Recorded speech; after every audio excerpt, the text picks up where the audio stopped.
ٹھیک ہے دیکھنا پہ بھی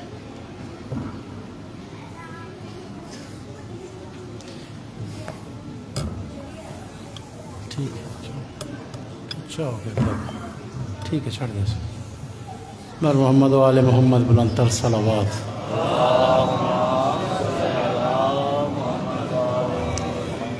بار دیگر بلند تر صلوات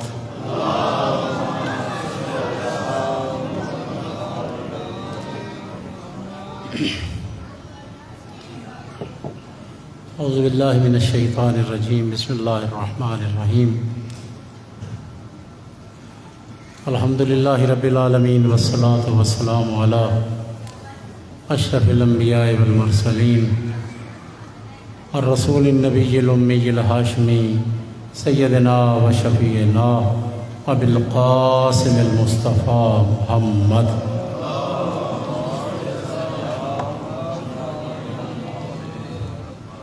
وعلى آل بيته الطيبين الطاهرين الهداة المهديين المعصومين المظلومين ولعنة الدائمة على أعداء الدين أجمعين أما بعد فقد قال الله تعالى عز اسمه في محكم كتابه ونطقن خطابه بسم الله الرحمن الرحيم وما خلقت الجن والإنس إلا ليعبدون صلوات پڑھیں مل کے سارے حضرات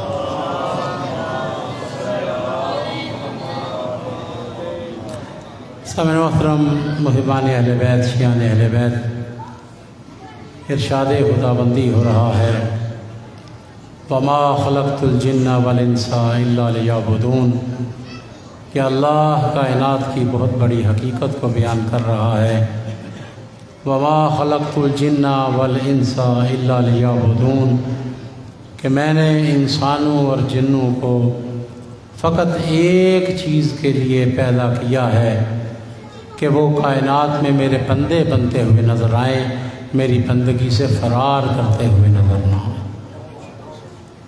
اس آیت میں دو مفہوم پنہا ہے وَمَا خَلَقْتُ الْجِنَّ وَالْإِنسَ إِلَّا لِيَعْبُدُونَ یہ آیت پکار پکار کر کہہ رہی ہے کہ انسانوں کو اور جنوں کو خلق کرنے والا اللہ ہے اور مقصد تخلیق انسانی عبادت پروردگار ہے۔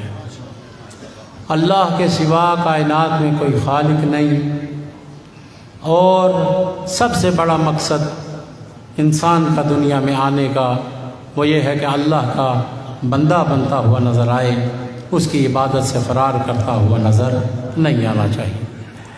میرے بھائیو یاد رکھیں اللہ نے انسان کو پیدا کیا ہے ایک ایسی لچکدار مخلوق اللہ نے پیدا کی کہ اگر یہ گرنے پر آئے تو جانوروں سے بدتر ہو جاتا ہے اور اگر اعلیٰ ہونے پر آئے تو فرشتوں کا سردار بنتا ہوا نظر آتا ہے۔ انسان بن کر رہے انسان اپنے شرف کو پہچان کر معرفت رکھ کے دنیا میں رہے تو پھر فرشتے اس کے نوکر بننے میں ناز کرتے ہوئے نظر آتے ہیں۔ میرے بھائیو یاد رکھیے گا کہ اس انسان کو اللہ نے 6 قسم کی زندگیاں عطا کی ہیں۔ عمومی طور پر عام طور پر ہر انسان کو اللہ نے 6 زندگیاں عطا کی ہیں۔ ایک ہے عالم زر کی زندگی، ایک ہے صلب پدر کی زندگی، ایک ہے شکم مادر کی زندگی، ایک ہے دنیا کی زندگی، ایک ہے قبر اور برزخ کی زندگی اور ایک ہے قیامت کی زندگی۔ میں ان ایام میں آپ کے سامنے انسان کی انہی 6 زندگیوں کو بیان کروں گا کہ جب بندہ کس کس زندگی میں ہوتا ہے تو اللہ نے اس کا فریضہ کیا بنا رکھا ہے۔ میرے بھائیو 6 قسم کی، اور میں نے کہا کہ عمومی طور پر آپ کہیں گے کہ یہ 6 زندگیاں اللہ نے ہر انسان کو عطا کی ہیں، نہیں، استثناء ہے، ایک آدھ شخصیت کا استثناء ہے، ان کو چھوڑ دیا جائے تو اللہ نے ہر انسان کو 6 زندگیاں عطا کی ہیں، مگر حضرت عیسیٰ وہ ہیں کہ جن کو شکم مادر کی زندگی تو ملی ہے، صلب پدر کی زندگی نہیں ملی ہے، ان کے باپ نہیں ہیں اور حضرت آدم کو دیکھا جائے تو ان کا نہ باپ ہے نہ ماں ہے، نہ صلب پدر کی زندگی ہے اور نہ ہی شکم مادر کی زندگی ہے۔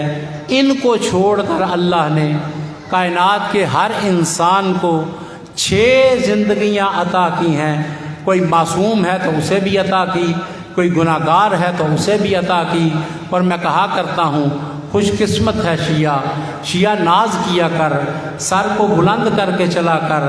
اللہ نے ہر انسان کو 6 زندگیاں عطا کی ہیں، اور جب 6 زندگیوں کو ہم دیکھتے ہیں تو ہر زندگی میں سردار جو بنتے ہوئے نظر آتے ہیں، یا محمد بنتے ہوئے نظر آتے ہیں، یا آل محمد بنتے ہوئے نظر آتے ہیں۔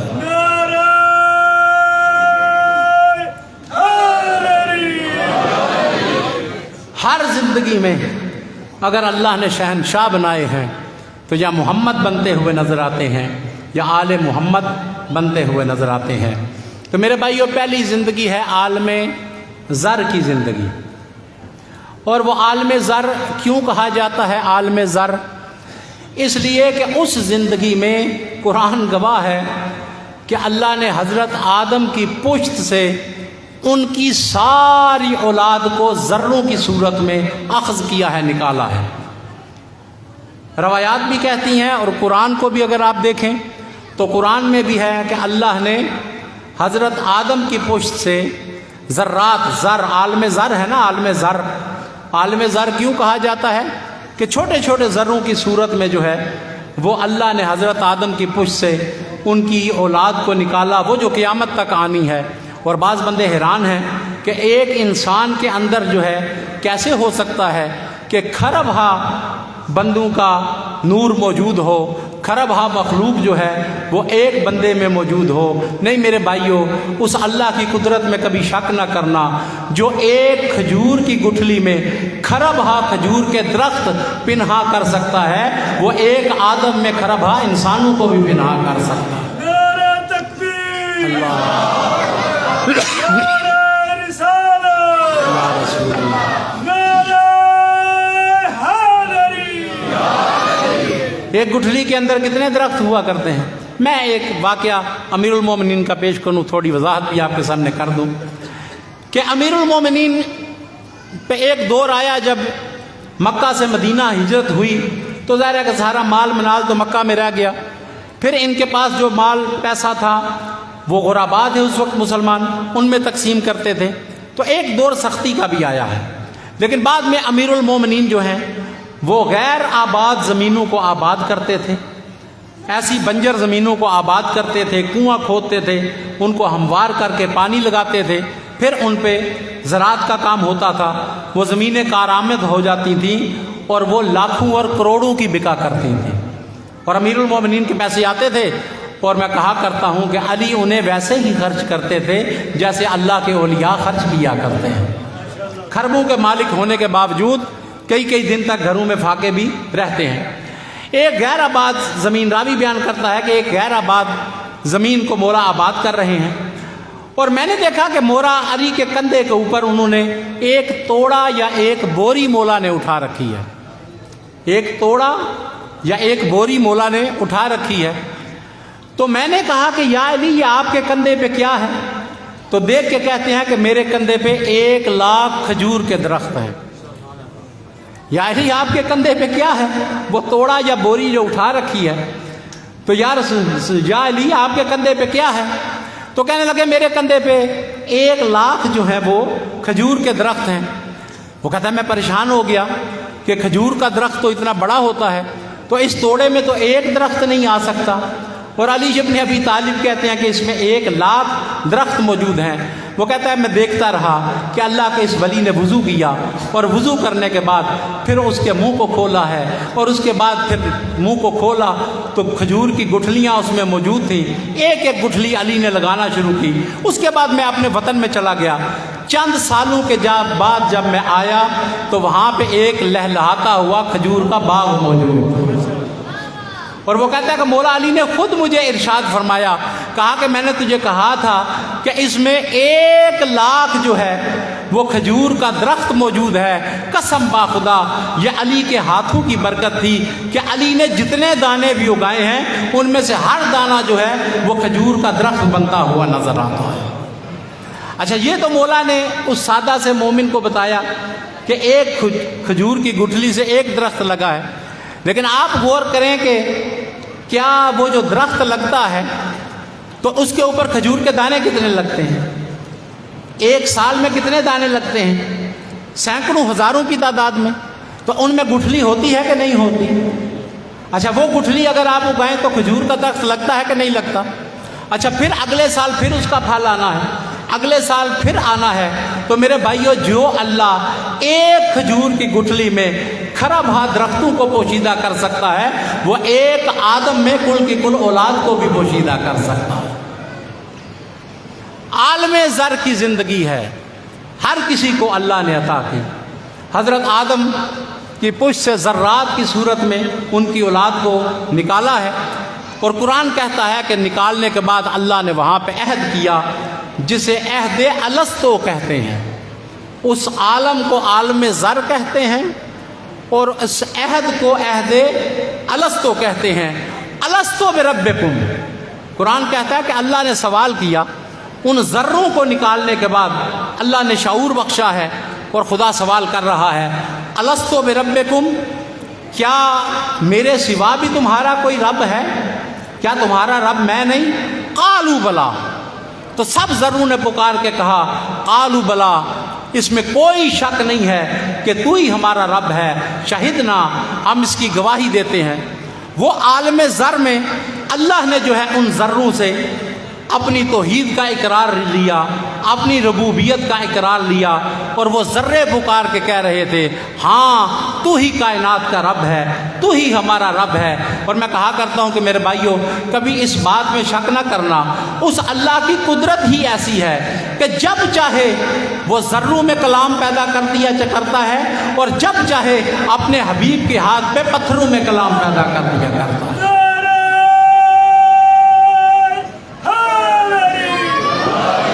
سبحان ربک رب العزت عما یصفون، پاک ہے وہ ذات، پاک ہے وہ رب جو رب العزت بھی ہے، اور پاک ہے ہر اس چیز سے جو مشرک اس کے بارے میں کہتے ہیں۔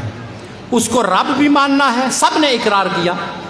پاک ہے وہ ذات جو صاحب عزت بھی ہے، اور مشرکوں کی ہر بات سے وہ پاک بھی ہے۔ اور کس چیز سے وہ رب پاک ہے؟ پاک ہے ہر عیب سے، پاک ہے ہر نقص سے، پاک ہے ہر محتاجی سے، پاک ہے ہر کمزوری سے، پاک ہے ہر جہالت سے، پاک ہے اولاد سے، اور پاک ہے زوجہ سے۔ ان تمام چیزوں سے وہ اللہ پاک ہوتا ہوا نظر آتا ہے۔ تو میرے بھائیوں، وہاں پر اللہ نے یہ عہد لیا ہے الستو بربکم، اور جواب اس کا یہ تھا قالوا بلا، سب نے کہا کہ بے شک تو ہی ہمارا رب ہے۔ اور اسی کا ایک جز غدیر میں پیغمبر نے بھی عہد لیا ہے۔ دو الستو کے پیغام ملتے ہیں، ایک عالم ذر میں جو اللہ نے عہد لیا ہے، اور ایک محبوب خدا نے غدیر کے مقام پہ لیا۔ وہاں پہ بھی کہا گیا تھا الستو بربکم، کیا میں تمہارا رب نہیں ہوں؟ کیا میرے سوا کوئی رب ہے؟ جواب ہوا قالوا بلا، بے شک تو ہی ہمارا رب ہے۔ اور غدیر کے میدان میں تپتے ہوئے صحرا میں پیغمبر نے 1.25 لاکھ حاجیوں کو روک کے کہا تھا الست اولا بانفسکم، کیا میں تمہارے نفسوں پر اولا نہیں ہوں؟ ہر کسی نے کہا، پھر وہی جواب قالوا بلا، ہر کسی نے کہا کہ اس میں کوئی شک نہیں ہے کہ آپ جو ہیں نفسوں پہ اولا ہیں۔ جب سب نے اقرار کر لیا، تب پیغمبر نے کسی کا ہاتھ پکڑ کے کہا تھا من کنت مولا ہو فہذا علی مولا، جس کا میں مولا ہوں اس کا یہ علی مولا ہے۔ نعرہ تکبیر، اللہ اکبر۔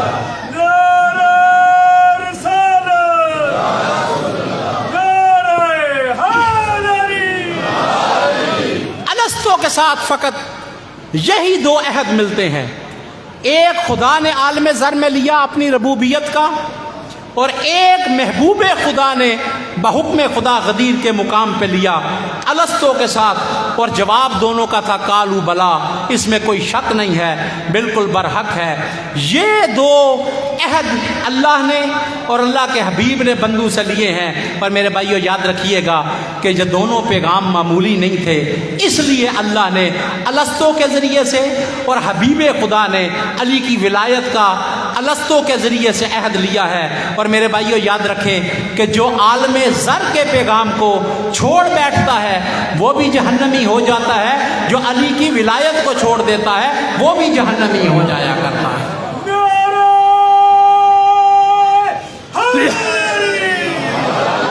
اور روایات میں ملتا ہے کہ اللہ کی ربوبیت کا یہ عہد اللہ نے انسانوں کی فطرت میں رکھا ہے کہ وہ ہے کائنات کا کوئی رب ہے، یہ اللہ نے انسانوں کی فطرت میں رکھ دیا ہے۔ اور معصوم فرماتے ہیں کہ اللہ نے ہر انسان کو فطرت پہ پیدا کیا، لیکن ہم دیکھتے ہیں کہ بعض لوگ اللہ کی ربوبیت کا انکار کرتے ہیں۔ معصوم فرماتے ہیں کہ اللہ نے ہر انسان کو فطرت پہ پیدا کیا ہے، یہ اس کے ماں باپ ہوتے ہیں جو کبھی اسے یہودی بنا دیتے ہیں، کبھی اسے نصرانی بنا دیتے ہیں، اس کی فطرت کو خراب کرتے ہیں، وہ اللہ کی ربوبیت کا انکار جو ہے وہ کر بیٹھتا ہے، مگر نہ اللہ کی ربوبیت کا انکار نہ کرتا۔ یہ عہد اللہ نے انسانوں کی فطرت میں رکھا۔ اور میرے بھائیو یاد رکھیں کہ جو بندہ اس پیغام کو چھوڑ بیٹھتا ہے وہ فطرت کو برباد کر دیتا ہے، اور جو علی کی ولایت کو چھوڑ بیٹھتا ہے وہ اپنی عقل کو برباد کر دیتا ہے۔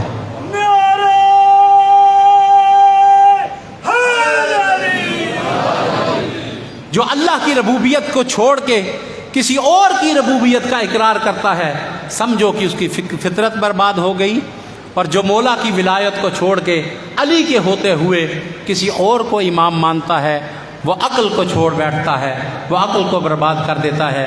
اور میں جہاں تک مجھے یاد آتا ہے کہ پرانے دور میں اور شاید ابھی بھی کہ کچھ سادہ سے مومن کہا کرتے تھے ناسبیوں کے بارے میں، ناسبیوں کے بارے میں وہ جملہ بھی کہا کرتے تھے کہ جتھے اے ہوندے نے اتھے عقل نہیں ہوندی، اور جہاں پر عقل ہوتی ہے وہاں پر یہ نہیں ہوتے۔ اس کا مطلب یہ ہے کہ جو علی کی ولایت کو چھوڑتا ہے وہ اپنی عقل کو بھی برباد کر دیتا ہے، وہ اپنی حکمت کو بھی برباد کر دیتا ہے۔ ربوبیت خدا کا انکار کر کے کسی اور کو رب ماننا فطرت کا انکار کرنا ہے۔ اور ایک آیا تھا شخص مولا علی کے سامنے جو فطرت کو برباد کر کے آیا تھا، اللہ کو رب نہیں مانتا تھا، مولا کی بارگاہ میں آیا اور آ کے کہہ رہا تھا یا علی السلام علیکہ یا ربنا، کچھ لوگوں کو ساتھ لے کر آیا تھا اور آ کے کہنے لگا کہ السلام علیکہ یا ربنا، اے ہمارے رب تجھ پہ ہمارا سلام ہو۔ مولا نے جب یہ دیکھا تو کہا کہ خدا تجھ پہ لعنت کرے، رب دو نہیں ہوا کرتے، علی کا رب بھی وہی ہے، تیرا رب بھی وہی ہے۔ وہ نصیری جو آیا تھا سامنے، اب فطرت برباد تھی، اللہ کی ربوبیت کا انکار کر کو رب مان رہا تھا، السلام علیکہ یا ربنا۔ مولا نے پہلے بٹھایا اور بٹھانے کے بعد اس کو سمجھایا کہ اس بات سے توبہ کر، مگر جب توبہ نہیں کی نا تو روایت کہتی ہے کہ پھر مولا نے اسے آگ سے جلایا۔ وہ عہد ہیں، ایک تیر میں بازو پکڑ کے کہا ہے من کنت مولا ہو فہذا علی جن مولا، یہ تیری طرف سے ہے یا اللہ کی طرف سے ہے؟ پیغمبر نے فرمایا وما ینطق عن الہوی ان ہوا الا وحی یوحی، یاد رکھ بدبخت ریاض الجنہ سے گزر رہا تھا، وہ جنت کا ٹکڑا جو دنیا میں موجود ہے وہاں سے علی کی ولایت کا دشمن گزر رہا تھا اور ہولے ہولے کہہ رہا تھا کہ اے مصطفیٰ اگر تیری بات سچ ہے تو اللہ سے کہہ کہ مجھ پہ عذاب بھیجے۔ روایت کہتی ہے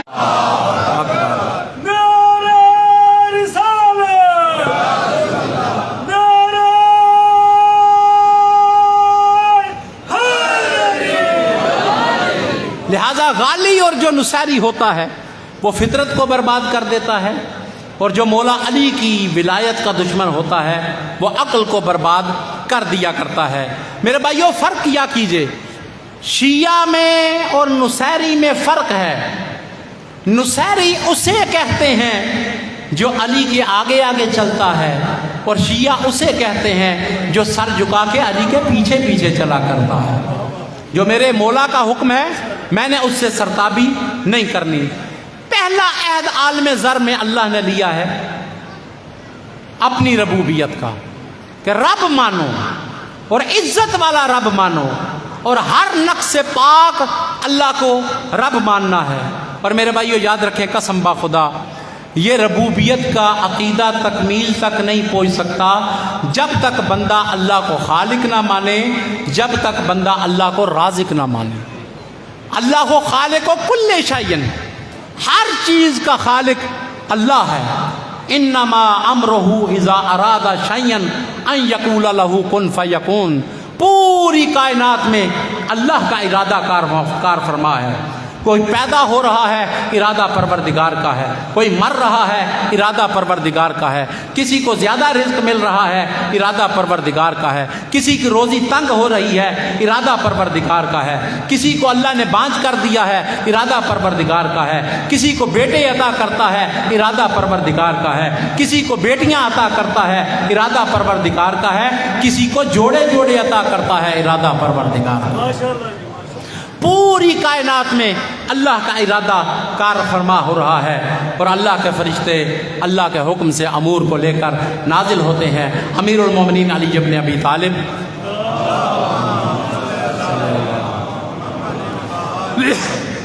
امیر المومنین علی ابن ابی طالب ارشاد فرماتے ہیں، دنیا والو یاد رکھو تمہاری آنکھوں کے آگے حجاب ہے، تم دیکھ نہیں سکتے. فرماتے ہیں خدا کی قسم اگر تمہاری آنکھوں کے سامنے سے حجاب ہٹ جائے اور تمہیں نظر آنا شروع ہو جائے تو تم روز دیکھو کہ لاکھوں کی تعداد میں فرشتے ہر وقت اللہ کے امور کو لے کر ایسے نازل ہوتے ہیں جیسے طوفان میں اور بارش میں بارش کے قطرے نازل ہوا کرتے ہیں. کثرت کے ساتھ فرشتے ہر لمحے اللہ کے امر لے کر زمین پہ نازل بھی ہوتے ہیں، اور ان امور کو انجام دے کر ایک تانتا بدا ہوا ہے فرشتوں کے آنے کا بھی، اور ایک تانتا بدا ہوا ہے فرشتوں کے جانے کا بھی.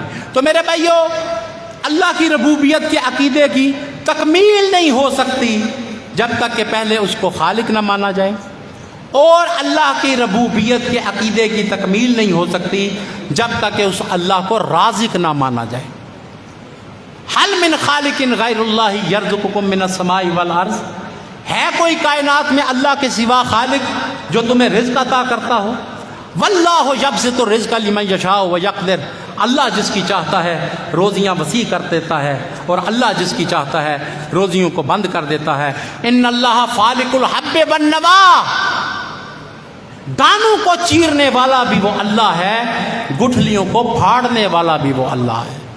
کوئی نہیں ہے اللہ کے سوا کہ وہ اللہ دانوں کو چیرنے والا بھی ہے اور گٹھلیوں کو پھاڑنے والا بھی ہے. ہاں میرے بھائیوں، گٹھلیوں کو پھاڑ کے ان میں سے انگوریوں کو نکالنے والا بھی اللہ ہے، ان انگوریوں کو تناور درخت بنانے والا بھی اللہ ہے، ان درختوں پہ پھل لگانے والا بھی اللہ ہے، ان پھلوں میں مٹھاس پیدا کرنے والا بھی اللہ ہے. اور جب اللہ کے پیدا کردہ درختوں کے پھلوں کو اللہ کے بندے کھاتے ہیں اور انہیں لطف آتا ہے تو وہ کہنے پر مجبور ہو جاتے ہیں کہ کائنات میں تیرے سوا خالق بھی کوئی نہیں، تیرے سوا رازق بھی کوئی نہیں، تو نے ہی رزق کو تقسیم کر رکھا ہے. اور بندوں کو اللہ کے رازق ہونے میں کچھ شک ہو جاتا ہے، بندوں کے یقین میں کچھ کمی ہے، مگر جانوروں کا یقین ہم سے زیادہ کامل ہے. روایت ہے، سرات پڑھے ایک دفعہ مل کے سارے حضرات. روایت کے الفاظ ہیں، کیونکہ بندوں کو شک ہو جاتا ہے کہ پتہ نہیں کل کو رزق ملے گا کہ نہیں ملے گا. اللہ حدیث قدسی میں ارشاد فرماتا ہے، یا ابن آدم، اے آدم کی اولاد، خلقتک من تراب ثم نطفۃ، اے انسان میں نے تجھے مٹی سے بھی پیدا کیا ہے اور میں نے تجھے قطرہ آب سے بھی پیدا کیا ہے. مٹی سے جو پیدا ہوا تو پھر وہ اتنا روشن چہرے والا ہو گیا کہ بندے اس کے حسن کو دیکھتے ہیں اور پریشان ہو جاتے ہیں۔ وہ خدا کہتا ہے کہ اے انسان یاد رکھ، خلقتک من تراب ثم نطفۃ، میں نے تجھے مٹی سے بھی پیدا کیا ہے اور میں نے تجھے ایک قطرہ آب سے بھی پیدا کیا ہے۔ اے انسان میری رزاقیت میں شک نہ کیا کر، جو ایک قطرے سے شاہکار پیدا کرنے سے عاجز نہیں ہوا، تجھے چند روٹیاں دینے سے بھی عاجز نہیں ہو سکتا۔ نعرہ تکبیر، اللہ نعرہ رسالت، یا رسول اللہ۔ نعرہ حیدری۔ لیکن جانوروں کو ہم سے زیادہ یقین ہے۔ میرے سامنے وہ بابا بلے شاہ کا کی ایک ربائی موجود ہے کہ وہ اسی طرف تبصرہ کرتے ہیں کہ بندوں کو توکل کے لیے تھوڑا سا پرندوں کی طرف بھی رجوع کرنا چاہیے۔ بابا بلے شاہ ارشاد فرماتے ہیں کہ آسماناں تے اڑدے پنچھی ویکھ تے سہی کی کردے نے، آسماناں تے اڑدے پنچھی ویکھ تے سہی کی کردے نے، نہ او کردے رزق ذخیرہ نہ او بھکھے مردے نے۔ آسماناں تے اڑدے پنچھی ویکھ تے سہی کی کردے نے، نہ او کردے رزق ذخیرہ نہ او بھکھے مردے نے۔ کدے کسے نے پنکھ پکھیرو بھکھے مردے ویکھے نے، کدے کسے نے پنکھ پکھیرو بھکھے مردے ویکھے نے، بندے ہی کردے رزق ذخیرہ بندے ہی بھکھے مردے۔ جن کے توکل میں کمی ہے وہی اکثر بھوکے رہا کرتے ہیں، جنہیں اللہ پہ یقین ہے وہ کبھی بھوکے ہوتے ہوئے نظر نہیں آتے ہیں۔ تو میرے بھائیو یاد رکھیے گا کہ پہلا عہد جو وہاں پہ لیا گیا ہے وہ عہد لیا گیا ہے اللہ کی ربوبیت کا۔ اللہ کی ربوبیت میں کبھی شک نہ کرنا، مگر یہ عہد مکمل نہیں ہوا۔ اپنی ربوبیت کا عہد لینے کے بعد پھر محمد مصطفیٰ کی رسالت کا عہد بھی لیا۔ اور یاد رکھیں کہ یہ وہ پیغمبر ہے کہ جس کی بشارتیں ہر نبی دیتا ہوا نظر آتا ہے۔ دو چیزیں، ایک ہر نبی پیغمبر خدا کی امتی بننے کی دعا کرتا ہوا نظر آتا ہے، اور دوسرا ہر نبی پیغمبر خدا کی بشارت دیتا ہوا نظر آتا ہے۔ حضرت عیسیٰ قرآن گواہ ہے کہ حضرت عیسیٰ نے بھی جو ہے وہ بشارت دی ہے کہ یاتی من بعدی اسمہ احمد، کہ میرے بعد ایک نبی آئے گا جس کا نام احمد ہوگا۔ میرے بعد ایک ایسا نبی آئے گا، صلوات پڑھیں ایک دفعہ مل کے سارے حضرات۔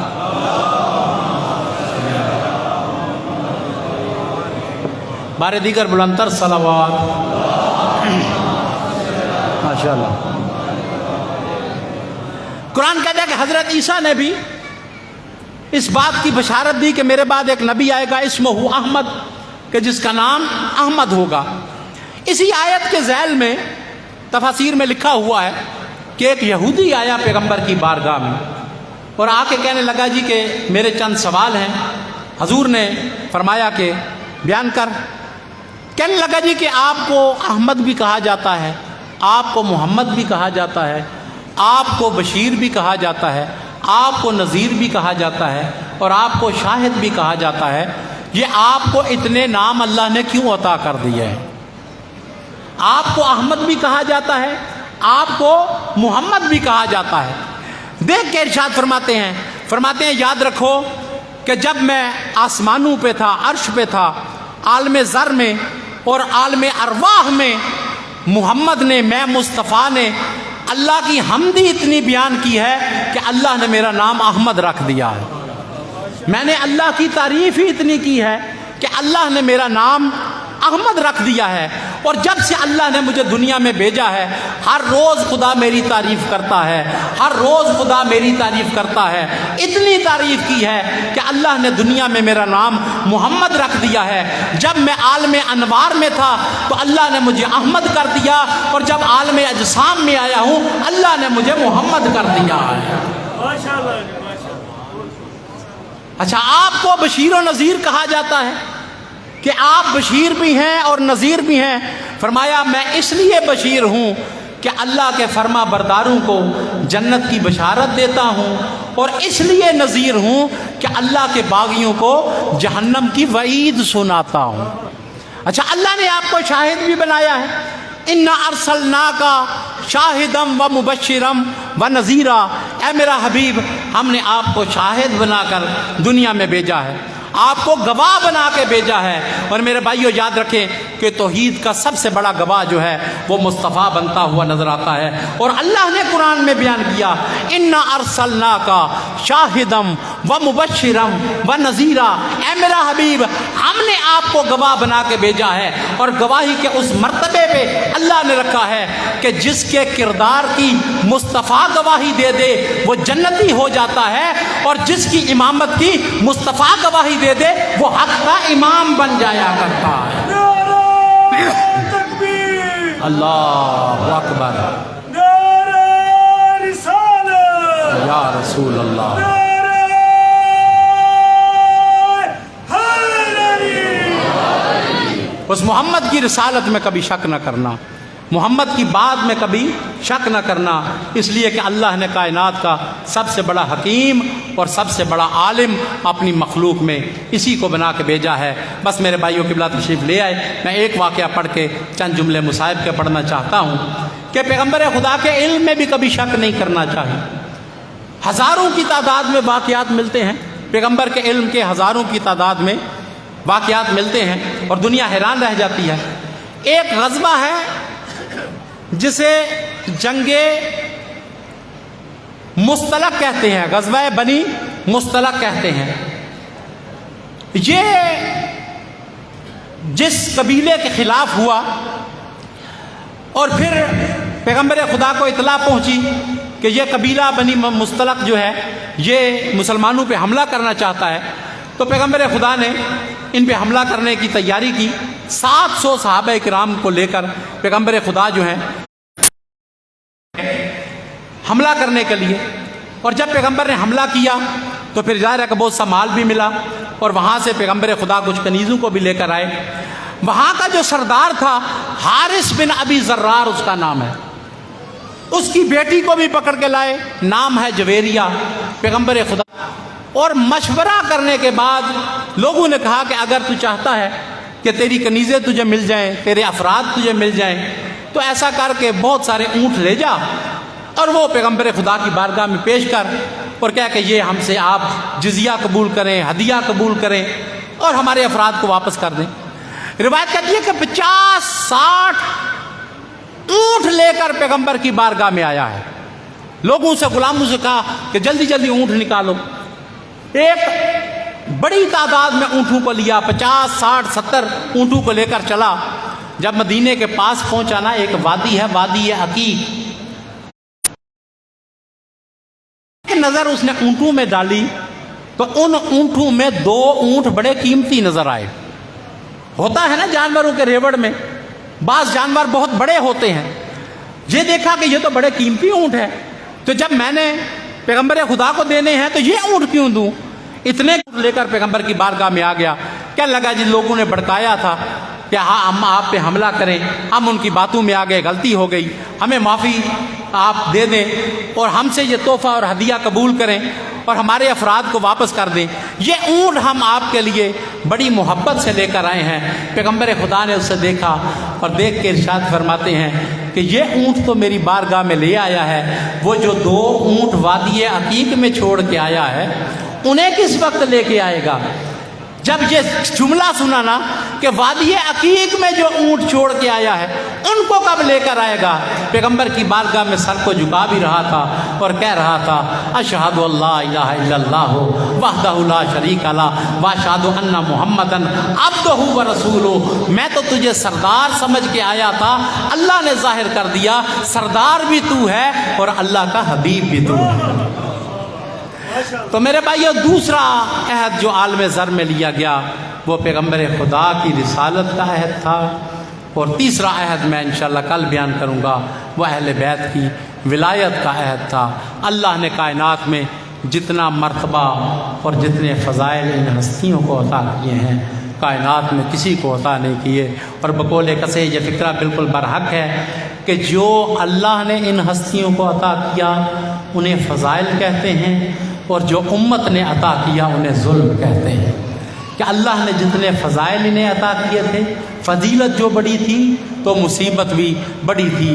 میرے بھائیوں میں مختصر کروں، بس میرے بھائیوں میں اتنا کہنا چاہتا ہوں اور کہا کرتا ہوں کہ ہمارے مصاحبان اکثر جو کہتے ہیں کہ آل محمد پہ بڑا ظلم ہوا، میں کہتا ہوں کہ یہ جملہ ناقص ہے۔ یہ نہ کہا کرو کہ آل محمد پہ بڑا ظلم ہوا، کہا کرو محمد و آل محمد پہ بڑا ظلم ہوا، اس لیے کہ وہ اللہ کا حبیب کہ جس کے 1.25 لاکھ کلمہ گو دنیا میں موجود تھے، کیا یہی ہونا چاہیے تھا کہ جب وہ دنیا میں جاتا تو اس کے کفن دفن میں 7 یا 8 افراد موجود ہوتے؟ یہ بہت بڑا ظلم تھا میرے بھائیوں۔ حضور پہ بھی ظلم ہوا، اور اس کے بعد حضور کے بعد جو کائنات میں سب سے بلند تر شخصیت ہے جناب سیدہ پوچھ رہی ہیں، یا علی میں نے سنا ہے کہ لوگوں نے آپ کو سلام کرنا بھی چھوڑ دیا ہے، یا علی میں نے سنا ہے کہ لوگوں نے آپ کو سلام کرنا چھوڑ دیا ہے۔ یہ سیدہ کے دل نازنین برداشت بھی نہیں کر سکتا کہ علی جیسا فاتح حیبر ہو، فاتح ہندق ہو، علی جیسا عبادت گزار ہو، وہ جس کی ایک ضربت میں ثقلین کی عبادتیں تلتی ہوں۔ اب دنیا کے لوگوں نے سلام کرنا چھوڑ دیا، علی نے اپنے سر کو جھکایا اور کہا کہ سیدہ میں آپ کو پریشان نہیں کرنا چاہتا، میں آپ کو مغموم نہیں کرنا چاہتا۔ اب حالت یہ نہیں ہے کہ دنیا مجھے سلام نہیں کرتی، حالت تو یہ ہوگی کہ علی سلام کرتا ہے، کوئی جواب دینے کے لیے تیار نہیں ہوتا، کوئی بدوقت جواب دینے کو تیار نہیں ہوتا ہے۔ بس عزادارو، یہ بھی اس شخصیت پہ ظلم ہوا۔ اور جو مولا علی کے بعد کائنات میں سب سے بلند تر ذات ہے، وہ کہتی ہوئی دنیا سے گئی ہے کہ اے میرے خدایا، میرے بابا آپ کے بعد مجھ پہ اتنے ظلم ہوئے کہ اگر پہاڑوں پہ ہوتے تو وہ ذروں میں تبدیل ہو جاتے، اگر روشن دنوں پہ ہوتے تو سیاہ راتوں میں تبدیل ہو جاتے، مجھ پہ اتنے ظلم ہوئے۔ بس عزادارو، آ گئی ہے امت پرسا دینے کے لیے، آگ لے کر جناب سیدہ کے دروازے پر، اور یہ وہ منحوس آگ ہے، قسم با خدا آگ جو اس دروازے کو لگی ہے اسی کی چنگاریاں کربلا میں خیموں تک پہنچی ہے۔ یہی وہ آگ تھی جو یہاں پہ بڑھتی ہے اور پھر کربلا میں جناب زینب کبریٰ کے خیموں تک وہ آگ پہنچی ہے۔ بس میں اتنا ہی کہا کرتا ہوں، عجیب قسمت ہے ان 2 بیویوں کی، ماں بھی دربار میں بیٹی بھی دربار میں، ماں بھی دربار میں بیٹی بھی دربار میں۔ بس میں اتنا ہی کہہ سکتا ہوں، لیکن اتنا فرق ہے، جب بیٹی گئی تھی نا، جب ماں گئی تھی تو سر پہ برقع موجود تھا، اور جب بیٹی گئی تھی سر پہ ردا نہ تھی، خاک کربلا تھی، کہہ رہی تھی واہ حجابا واہ حجابا۔ بس عزادارو، پنج تن پاک میں 3 شخصیات پہ یہ ظلم ہوا، اور جو 2 شخصیات رہ گئی ہیں ان کے بارے میں بس اتنا ہی کہنا چاہتا ہوں کہ ایک کے جنازے پہ 3 تھے، دوسرے کا جنازہ 3 پر تھا، پتہ نہیں چلتا تھا کہ پشت کی ہڈیاں کہاں پر ہیں اور سینے کے جوڑ کہاں پر ہیں۔ بس میں یہی کہنا چاہتا ہوں کہ عزادارو، جو ظلم ان ہستیوں پر ہوا ہے، چند منظر ایسے ہیں کہ آج اگر کسی عزادار کو کہا جائے کہ کربلا میں کیا کچھ ہوا، کیا تم دیکھنا چاہتے ہو، ہر عزادار دیکھنا چاہے گا۔ لیکن میرے بھائیوں، 3 منظر ایسے ہیں، 3 ظلم مولا حسین پہ ایسے ہوئے ہیں کہ کوئی عزادار اسے دیکھ نہیں سکتا ہے۔ اگر عزادار کے سامنے وہ ظلم ہوں گے تو وہ اپنا رخ پھیر لے گا۔ کون سے ظلم؟ پہلا ظلم وہ ہے جو مومن دیکھ نہیں سکتا، زہرا کے لال کا بھاگتے ہوئے گھوڑے سے دائیں رخسار کے بل زمین پہ گرنا۔ عزادارو، اس جملے میں غور کرو کہ چلتی ہوئی سواری ہو اور کوئی منہ کے بل گرے، ہاتھوں کے سہارے پہ نہیں، کوئی منہ کے بل گرے۔ اور یہ حسرت ہے میرے اور آپ کے امام کی، جو صبح و شام کہتا ہوا نظر آتا ہے، اے میرا سلام ہو اس جد پر جو بھاگتے ہوئے گھوڑے سے دائیں رخسار کے بل گرا ہے۔ منہ کے بل مولا گرم ریت پہ تپتے ہوئے صحرا میں گرے ہیں عزادارو، اور یہ کوئی معمولی منظر نہیں ہے۔ میں بس